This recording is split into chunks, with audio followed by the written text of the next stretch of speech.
जय हिंद दोस्तों, स्वागत है आप सभी लोगों का एक बार फिर से डिटेल्ड क्लास में, जिसमें हम यूजीसी नेट, जीआरएफ और टीजीटी पीजीटी की तैयारी कर रहे हैं। और जितनी भी शिक्षक पात्रता परीक्षाएं हैं या फिर एंट्रेंस एग्जाम होते हैं पीएचडी बीएड वगैरह के, उन सभी की यहाँ पे तैयारी कर रहे हैं। तो इन सभी क्लासेस में आपका स्वागत है दोस्तों। अगर आपने अभी तक चैनल को सब्सक्राइब नहीं किया है तो सबसे पहले चैनल को सब्सक्राइब कर लीजिए और साथ ही साथ बेल आइकन भी प्रेस कर लीजिए। दोस्तों यहाँ पे हम डिटेल्ड में क्लासेस देख रहे हैं और दूसरी एक इसी के साथ साथ एक और सीरीज चल रही है जिसमें हम प्रीवियस क्वेश्चन पेपर को सॉल्व कर रहे हैं, ताकि परीक्षाओं में किस तरह के प्रश्न पूछे जाते हैं वो चीज़ें भी हमसे बनती रहें। और सिलेबस के अकॉर्डिंग टॉपिक वाइज टॉपिक भी क्लासेस चल रही हैं, तो आप सभी क्लासेस को देखते रहें। और अगर आपने किसी भी क्लास को मिस कर दिया तो आप चैनल के प्लेलिस्ट में जाएं, वहाँ पे UGC NET, JRF, TGT PGT जून 2022 के नाम से प्लेलिस्ट है, वहाँ पे जाके आप पुरानी वीडियोस देख सकते हैं। तो दोस्तों हम यहाँ पे आज बात करने वाले हैं रीति काल संबंधी प्रमुख तथ्य की। तो यहाँ पे सबसे पहले सामान्य परिचय देखेंगे और रीति काल का जो वर्गीकरण वो देखेंगे, रीतिबद्ध, रीति सिद्ध और रीति मुक्त काव्य धारा, फिर उसको डिटेल्ड में हम लोग यहाँ पे देखने वाले हैं। तो सबसे पहले सामान्य परिचय देखेंगे। सामान्य परिचय में अगर बात की जाए तो रीति काल का नामकरण एवं प्रस्तोता का नाम आता है।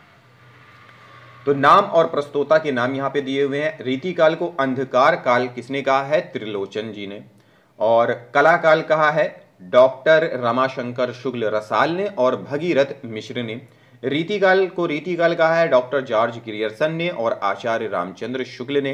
अलंकृत काल कहा है मिश्र बंधु ने और श्रृंगार काल कहा है आचार्य विश्वनाथ प्रसाद मिश्र ने। तो दोस्तों ये भी पूछ लेता है कि किस काल को किसने क्या कहा है, या फिर अंधकार काल रीति काल को अंधकार काल किसने कहा है, ऐसा करके प्रश्न पूछ लेता है। श्रृंगार काल किसने कहा है, ऐसा करके प्रश्न पूछ लेता है। या फिर आचार्य विश्वनाथ प्रसाद मिश्र ने रीति काल को किस नाम से पुकारा है, तो ये भी पूछ लेता है। तो इस हिसाब से ये चीज़ें याद करने भी ज़रूरी हैं, ताकि हमें परीक्षाओं में ये याद रहे और इसकी वजह से हमारा 2 नंबर ना खराब हो। फिर है कि रीति से अभिप्राय क्या है। इसमें बहुत सारे कवियों का है और उनके हिसाब से रीतिकाल की परिभाषा दी गई है, रीतिकाल के बारे में बताया गया है। तो सबसे पहले है आचार्य रामचंद्र शुक्ल सहित कई महत्वपूर्ण आलोचकों ने रीति का अर्थ स्पष्ट करते हुए कहा है कि रीति से आशय है अनुकरण करने की प्रवृत्ति। उसके बाद समुझय वाला बालकन वर्णन पंथ अगाध, ये केशवदास जी ने कहा है।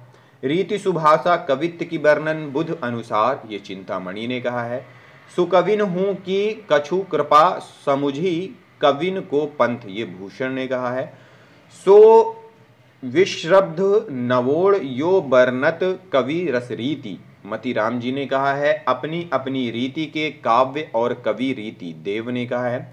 छंद रीति समुझे नहीं बिन पिंगल के ज्ञान, सोमनाथ जी ने कहा है। थोरे क्रमते कहीं अलंकार की रीति, दूल्हा ने कहा है। ताही को रति कहत है रस ग्रंथन की रीति, पद्माकर ने कहा है। कवित रीति कछु कहत है व्यंग अर्थ चितलाए, प्रताप शाही ने कहा है। काव्य की रीति सीखी सुख विन सो, ये भिखारीदास ने कहा है।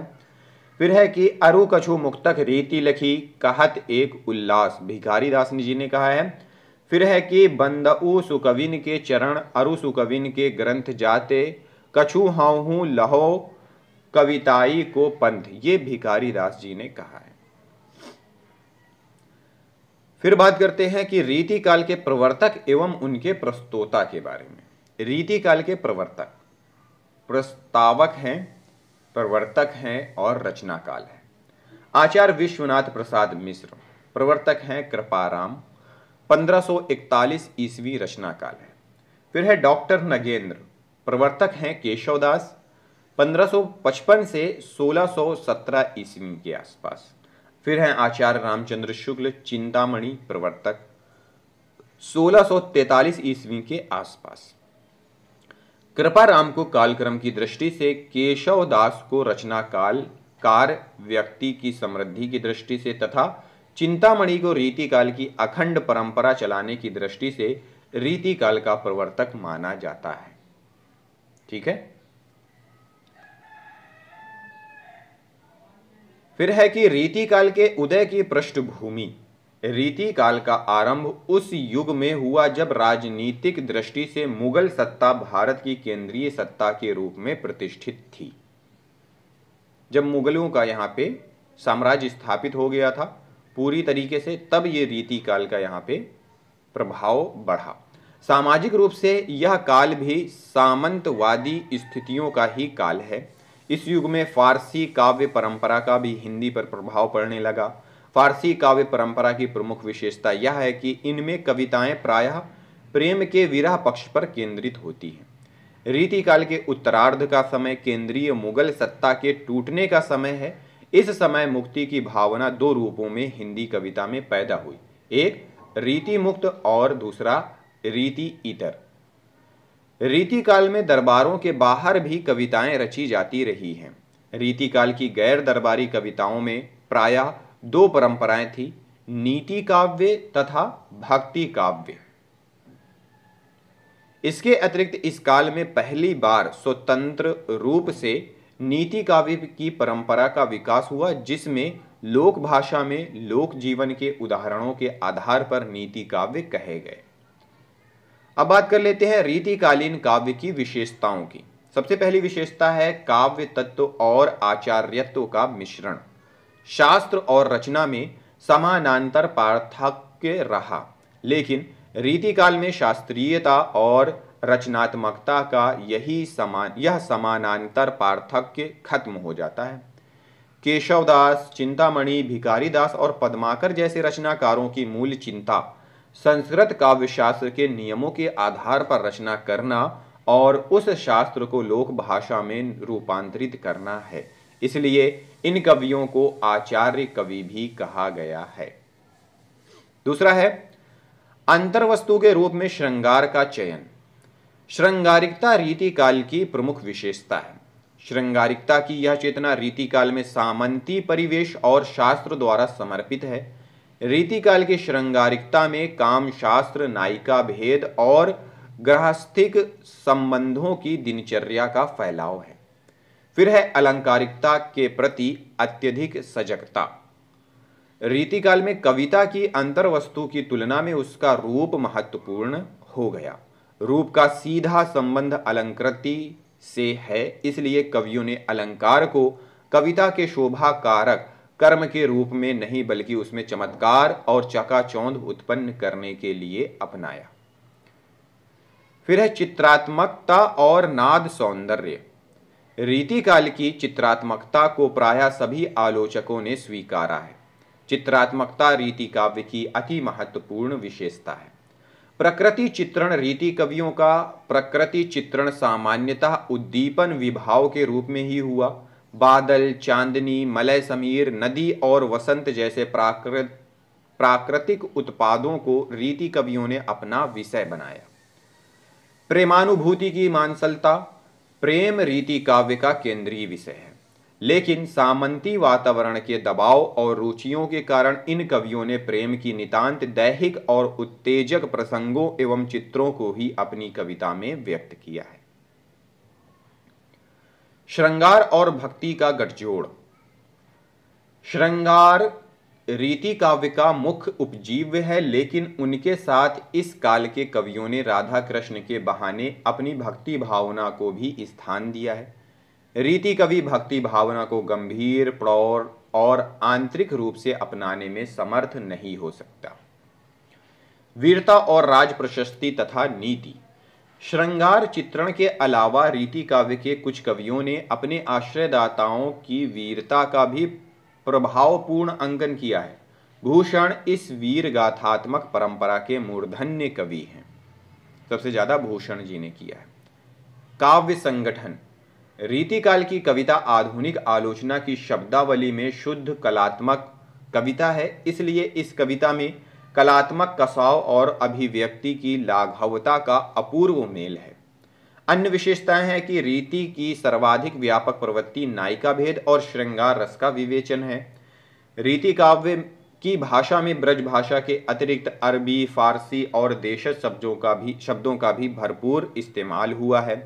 काव्य शैली के रूप में इन कवियों ने मुक्तक को ही अपनाया है। दोहा, सवैया और कवित्त इस काल के प्रधान छंद हैं तथा गौड़ रूप में रोला, सोरठा, बरवय और छप्पय आदि छंदों का भी प्रयोग हुआ है। सवैया रीति काल का मधुरतम छंद है। देवमतिराम पद्माकर इत्यादि कवियों ने सवैयों में वर्णनात्मक और नीति तत्व दोनों का सुंदर समावेश किया है। अब दोस्तों बात कर लेते हैं रीति काल में आचार्यत्व। भारतीय काव्यशास्त्र में 3 प्रकार के आचार्य हुए हैं: उद्भावक आचार्य, व्याख्याता आचार्य और कवि शिक्षक आचार्य। उद्भावक आचार्य पहली श्रेणी में ऐसे उद्भावक आचार्यों का स्थान है जिन्होंने काव्यशास्त्र के किसी मौलिक सिद्धांत का आविष्कार या काव्य संप्रदाय का प्रवर्तन किया है। दूसरी श्रेणी व्याख्याता आचार्य में वे आचार्य आते हैं जिन्होंने काव्य के अंगों की मौलिक व्याख्या की है। और तीसरी श्रेणी में कवि शिक्षक ही आते हैं। इन मानदंड पर रीति काल के अधिकांश आचार्य कवि, मूलतः कवि शिक्षक एवं व्याख्याता आचार्य की श्रेणी में आते हैं। प्रमुख आलोचकों की दृष्टि से रीति काल का मूल्यांकन। इस समय आर्थिक दृष्टि से समाज में स्पष्ट रूप से 2 श्रेणियां हो गई। एक तो उत्पादक वर्ग, जिसमें प्रधान रूप से किसान और किसानी से संबंधित रखने वाली जातियां बढ़ई, लोहार, कहार,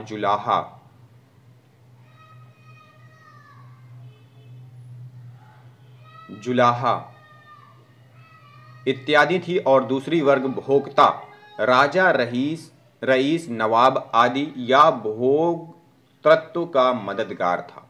ये कथन है पंडित हजारी प्रसाद द्विवेदी जी का। कालीन कवि कविता के सौदागर थे, ये बच्चन सिंह ने कहा है। राजाओं से पुरस्कार पाने तथा जनता द्वारा समादृत होने के कारण रीति काल की कविता श्रृंगार रसमयी हो गई और अन्य प्रकार की कविताएं उसके सामने दबसी गई, ये श्याम सुंदर दास जी ने कहा है। इस काल को कला काल का नाम देना समीचीन ज्ञात होता है। रीति काव्य और श्रृंगार काव्य के साथ इस काल में इतनी अधिक प्रवृत्तियां, विचारधाराएं और ललित शिल्प की साधनाएं दृष्टिगत होती हैं कि उनमें कला का प्रांजल रूप अनायास ही दृष्टिगत होता है, ये कथन है रामकुमार वर्मा का। रीति काव्य को मार्कंडेय वाजपेयी ने गुंडेपन और शोहदेपन की हरकत कहा है। अब रीति काल के साहित्य का जो वर्गीकरण है वो देखते हैं। ठीक है, आपने पढ़ा होगा 3 प्रकार का वर्गीकरण: रीतिबद्ध, रीति सिद्ध और रीति मुक्त। पर यहां पे रीतिकालीन काव्य को एक चौथे रीति इतर काव्य के रूप में भी दिखाया गया है। तो रीतिकालीन काव्य का वर्गीकरण 4 भागों में है। पहला है रीतिबद्ध काव्य धारा, रीति सिद्ध काव्य धारा, रीति मुक्त काव्य धारा और चौथा है रीति इतर काव्य धारा। रीति इतर को 3 भागों में बांटा गया है: वीर काव्य, नीति काव्य और भक्ति काव्य में। इसको भी हम लोग डिटेल्ड में पढ़ेंगे आगे। लक्षण ग्रंथ एवं लक्ष्य ग्रंथ वे ग्रंथ हैं जिसमें रस, छंद, अलंकार आदि काव्यांगों के लक्षण बताए जाते हैं, लक्षण ग्रंथ कहलाते हैं। लक्षण ग्रंथ का उद्देश्य काव्य की शिक्षा देना है। लक्ष्य ग्रंथ वे होते हैं जो काव्य लक्षणों या काव्य सिद्धांतों के अनुसार लिखे जाते हैं। रीतिकालीन काव्य के विभाजन संबंधी विवाद। आचार्य विश्वनाथ प्रसाद ने लक्षण ग्रंथ लिखने वाले कवि आचार्यों को रीतिबद्ध तथा लक्ष्य ग्रंथ लिखने वाले कवियों को रीति सिद्ध कहा है। डॉक्टर नगेंद्र ने लक्षण ग्रंथ लिखने वाले कवियों को रीतिकार या आचार्य कवि कहा है। उनकी दृष्टि से रीतिबद्ध कवि वे हैं जिन्होंने रीति ग्रंथों मतलब लक्षण ग्रंथ की रचना ना करके काव्य सिद्धांतों या लक्षणों के अनुरूप काव्य रचना की है। ये कथन भी कभी कभी पूछ लेता है। आचार्य विश्वनाथ प्रसाद मिश्र ने जिन कवियों को रीति सिद्ध माना, डॉक्टर नगेंद्र ने उन्हें रीतिबद्ध कवि कहा है। रीतिकाल के अध्ययन में सामान्यतः आचार्य विश्वनाथ प्रसाद मिश्र के विभाजन का ही अनुसरण किया जाता है। तो ये था दोस्तों सामान्य परिचय रीति काल के साहित्य की।